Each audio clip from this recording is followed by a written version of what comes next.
श्री गणेश दत्त गुरुभ्यो नमः. गुरुर्ब्रह्मा गुरुर्विष्णू गुरुर्देवो महेश्वरः. गुरु साक्षात् परब्रह्म तस्मै श्री गुरवे नमः. उच्च नीच भेदभाव मानसी न आणितो, भक्त प्रेमळास साह्य ज्ञानबोध सांगतो. ब्रह्मा विष्णू सांबतोची अत्रिपुत्र दत्ततो, रामकृष्ण सद्गुरुसी दोन्ही हात जोडितो. गुरुवाणी पुष्प 1 मधील प्रारब्ध या अध्यायाचे मी पठण करीत आहे. या अध्यायात परमपूज्य सद्गुरू श्री रामकृष्ण क्षीरसागर स्वामी आपल्या मार्गदर्शनपर आशीर्वादात म्हणतात,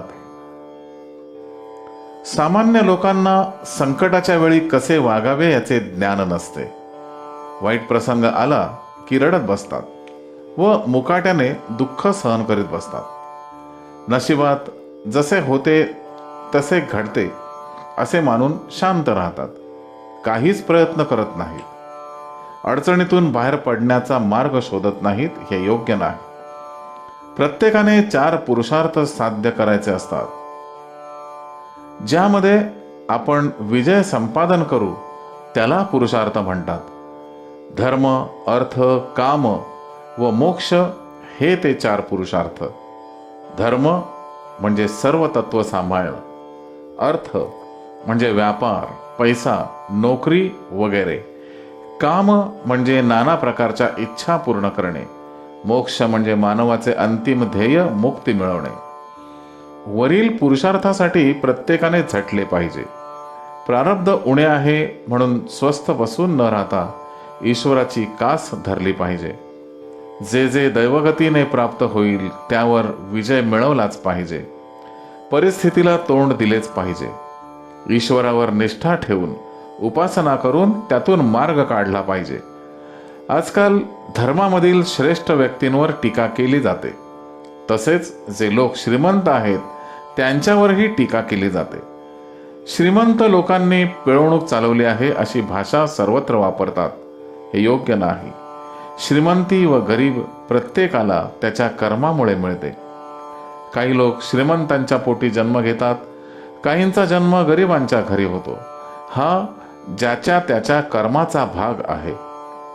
आजकाल लोकांना खरा धर्म समजत नाही, त्यामुळे ते संभ्रमात पडलेले असतात. ज्यांना धर्म समजत नाही त्यांना धर्माबद्दल बोलण्याचा अधिकार नाही. एखाद्याने धर्माचे शिक्षण घेतले नसेल तर त्याला धर्माबद्दल बोलण्याचा अधिकार नाही. जे स्वतःला निधर्मी म्हणवतात ते सुद्धा कोणता ना कोणता धर्म वैयक्तिक जीवनात पाळत असतात. देवदेवतांना नमस्कार करीत असतात. आपण धर्म मानत नाही असा फक्त आव आणतात. मनुष्य जीवनामध्ये प्रारब्ध व पुरुषार्थ ही महत्त्वाची 2 अंगे आहेत.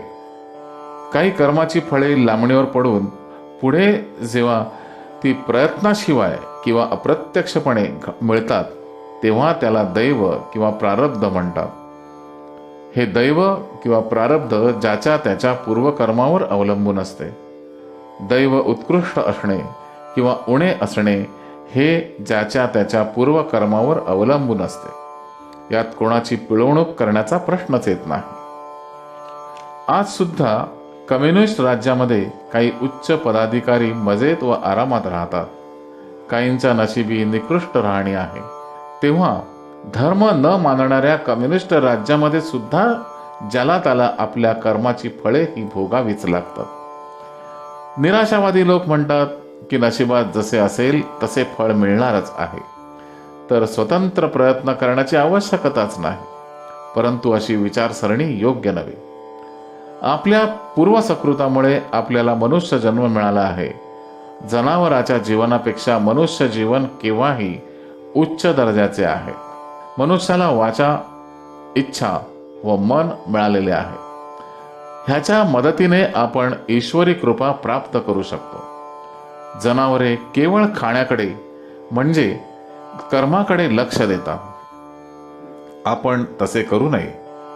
आपण कर्म करीत असताना आपल्याकडेही लक्ष दिले पाहिजे.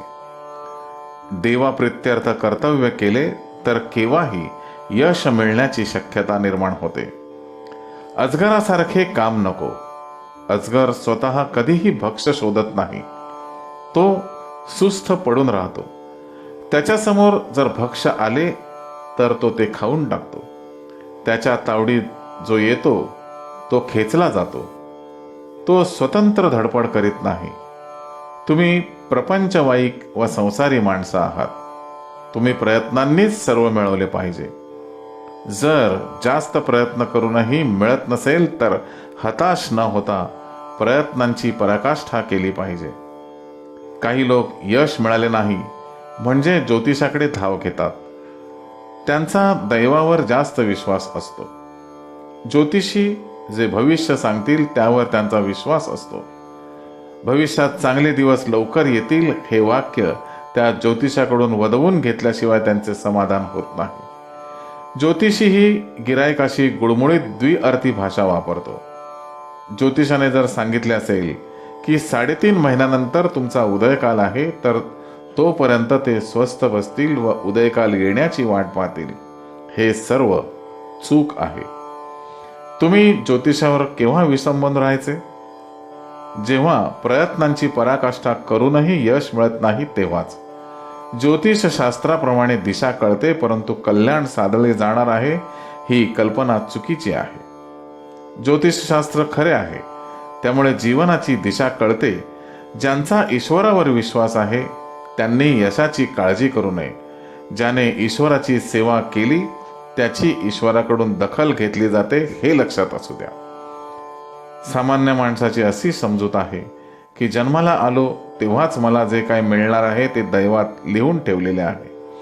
मी जरी प्रयत्न केला नाही तरी ते मला मिळणारच आहे.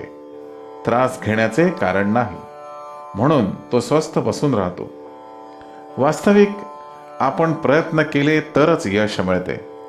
जर प्रयत्न केलेच नाही तर केवळ आशा धरून राहावी लागते. फळ मिळेलच असे सांगता येत नाही. श्री गुरुदेव दत्त. गुरुबंधू आणि भगिनींनो, प्रारब्ध या अध्यायाच्या पुढील भागाचे पठण उद्या सकाळी 6 वाजता. श्री गुरुदेव दत्त.